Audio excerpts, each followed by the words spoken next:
नमस्कार, वंदे मातरम। दोस्तों, स्वागत है आप सबका सैनिक पाठशाला में। आप सभी व्यूअर्स को सैनिक पाठशाला की ओर से होली की ढेर सारी शुभकामनाएं। होली का ये त्योहार आपके जीवन में रंगों की बरसात लाए और आप खुशहाल रहें और सुरक्षित तरीके से होली का त्योहार मनाएं। चलिए आज की वीडियो की ओर आगे बढ़ेंगे। आज 3 जानकारियों को लेके आया हूं दोस्तों AICPIN के जनवरी 2025 महीने के आंकड़े आ गए हैं। अब हमारा DADR कितना परसेंट पहुंचेगा और कब से लागू होगा, इसके बारे में आगे जानकारी दूंगा। और साथ ही साथ दोस्तों, होली के साथ साथ पेंशनर के खाते में पैसे क्रेडिट हो गए। होली के दिन पेंशनर को स्पर्श की तरफ से गुड न्यूज आई है, अच्छी खबर, खुशखबरी आई है। पेंशनर के खाते में 4,99,528 रुपए का एरियर क्रेडिट हुआ है दोस्तों। और ये एरियर है सर्कुलर 568 का, ये एरियर है OROP 1 का और ये एरियर है 7वें पे कमीशन का। आगे लेटर दिखा करके समझाऊंगा। और साथ ही साथ MACP को लेकर के माननीय कोर्ट का एक जजमेंट आया है, उस जजमेंट को दिखा के समझाऊंगा कि कोर्ट केस करते समय आपने किस तरीके से सावधान रहना है, नहीं तो आपके पैसे ऐसे ही चले जाएंगे पानी में। तो चलिए आगे बढ़ेंगे इन्हीं विषयों को लेके। आगे बढ़ने से पहले हमेशा की तरह मेरा आप सबसे आग्रह है, अगर सैनिक पाठशाला चैनल का वीडियो आप पहली बार देख रहे हैं या अभी तक चैनल को सब्सक्राइब नहीं किया है, तो चैनल के साथ जुड़े रहने के लिए, इसका हिस्सा बने रहने के लिए और आपसे जुड़ी हुई भरोसेमंद ऑथेंटिक जानकारियों को पाते रहने के लिए चैनल को सब्सक्राइब जरूर करें। चलिए आगे बढ़ते हैं दोस्तों। सबसे पहली जानकारी, जनवरी 2025 के AICPIN के आंकड़े जारी हो गए हैं। अब DADR शुरुआती रुझान के हिसाब से रहेगा कितना परसेंट, आगे मैं बताऊंगा कितना परसेंट रहेगा और कब से लागू होगा। दोस्तों, AICPIN के आंकड़े लेबर ब्यूरो द्वारा जारी कर दिया गया है। ये सामने जो आप प्रेस रिलीज देख पा रहे हैं, 13 मार्च 2025 का ये प्रेस रिलीज है। इस प्रेस रिलीज में AICPIN के जो आंकड़े हैं जनवरी 2025 महीने के, वो जारी हो चुके हैं। इन आंकड़ों में दोस्तों दिसंबर के हिसाब से कंपेयर करें तो गिरावट हुई है। ये जो आप नीचे देख पा रहे हैं, ये देखिए, पहले AICPIN के जो आंकड़े थे 143.7 थे दिसंबर तक, लेकिन अब जनवरी 2025 में इनमें गिरावट होकर के 143.2 हुआ है। लेकिन 143.2 बेशक जो AICPIN का आंकड़े हुए हैं, लेकिन DA में एक मामूली सा बढ़त है। आप सबको पता है अभी तक का DA जो जनवरी 2025 से हमें मिलना है वो 55.99 हुआ है।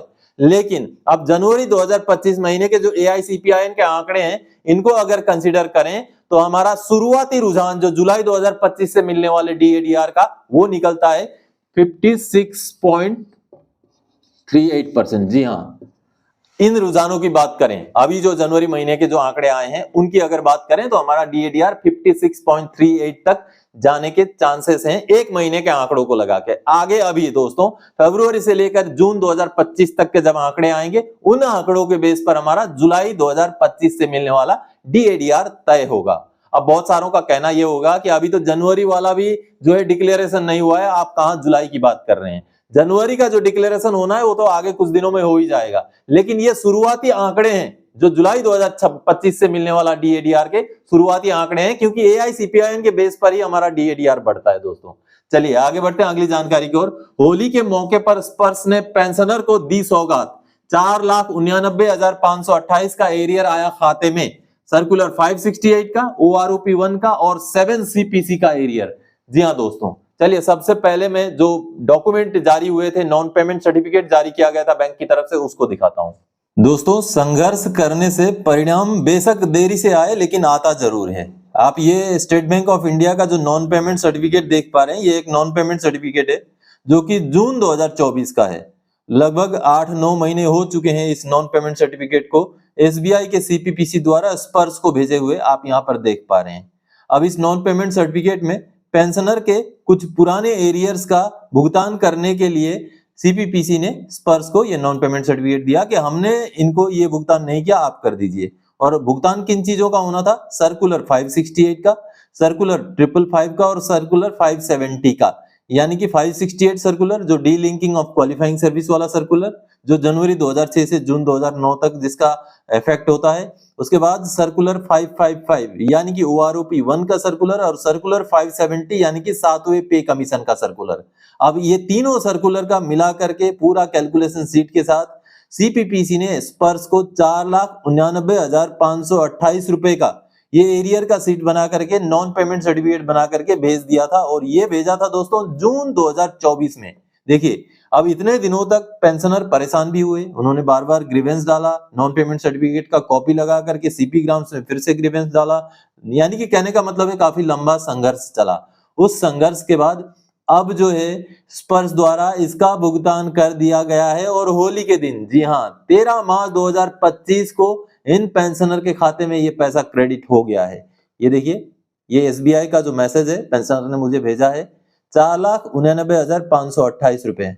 तो ये एरियर है दोस्तों 568 सर्कुलर से लेके ओआरओपी 1 से लेकर के 7वें पे कमीशन का पूरा रिवीजन का पैसा जो उनको नहीं मिला था, ये फैमिली पेंशनर का इशू है, उनका ये भुगतान हो चुका है।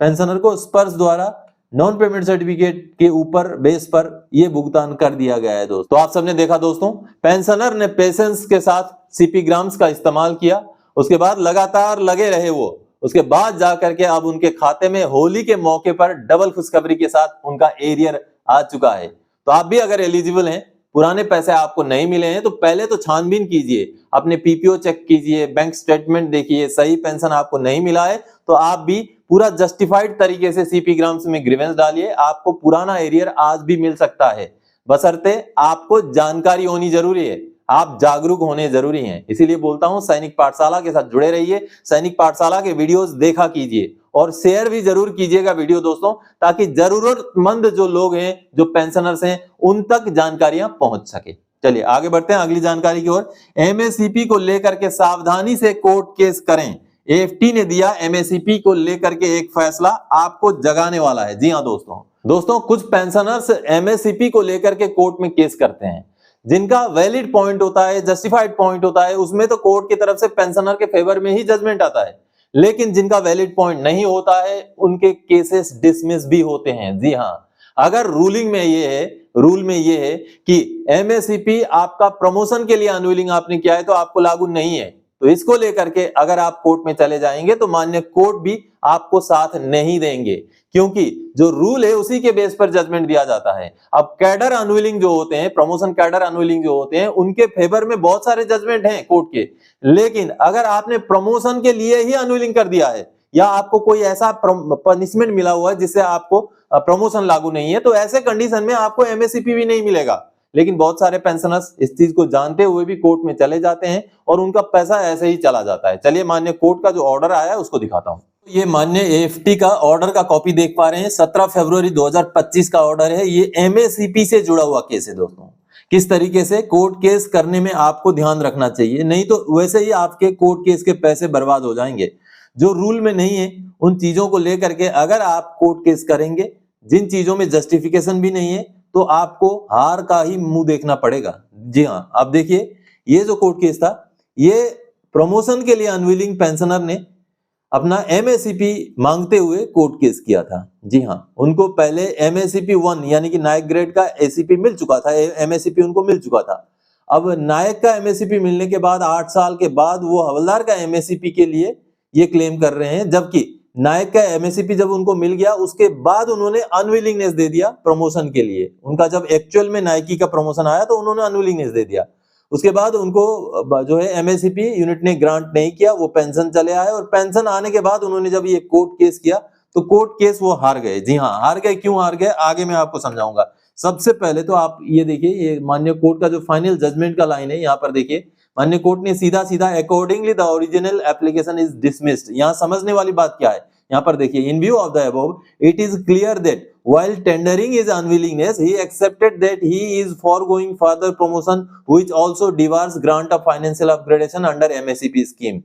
That being so, the applicant having decided to give up his right for promotion by tendering his unwillingness is also not entitled to the benefit of second MSCP. जी हाँ, यहाँ पर साफ साफ माननीय कोर्ट ने कहा है, जिस समय में उन्होंने प्रमोशन के लिए अनविलिंग दिया उस समय में उनको पता था कि प्रमोशन में अनविलिंग देने का मतलब कोई भी फाइनेंशियल अपग्रेडेशन जैसे कि एमएससीपी भी उनको लागू नहीं है, और जानबूझकर जब उन्होंने ये अनविलिंगनेस दिया तो उनको सेकंड एमएससीपी नहीं दिया जाएगा और उनका केस जो है डिसमिस किया जाएगा। जी हाँ, अब देखिए उनका जो अनविलिंगनेस है ये रहा, उनका अनविलिंगनेस सर्टिफिकेट का कॉपी, यहाँ पर एक्सट्रैक्ट लगाया गया है। देखिए यहाँ पर साफ साफ उन्होंने क्या किया है, आई नंबर फलाना so and so am permanently unwilling to accept promotion to the rank of substantive नायक। देखिए साफ साफ लिखा हुआ है।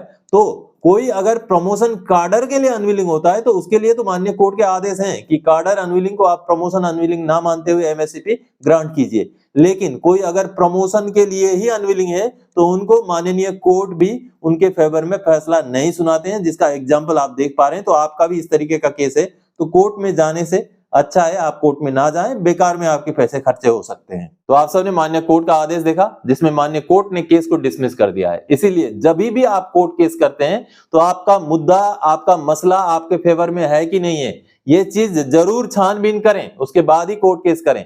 वकील के पास जाएंगे वो तो आपको कोर्ट केस करवा ही देंगे क्योंकि उनको पैसे मिलने होते हैं, लेकिन आपने ध्यान रखना है, आपने जस्टिफाइड तरीके से सोचना है कि क्या जीतने के चांस हैं, क्या पहले ऐसे रिकॉर्ड्स, ऐसे एग्जांपल्स हैं जिसमें आपके जैसे केसेस पेंशनर ने जीते हों, तभी आप आगे बढ़ें। अदरवाइज आपके पैसे कोर्ट केस करने के ऐसे ही चले जाएंगे हवा में।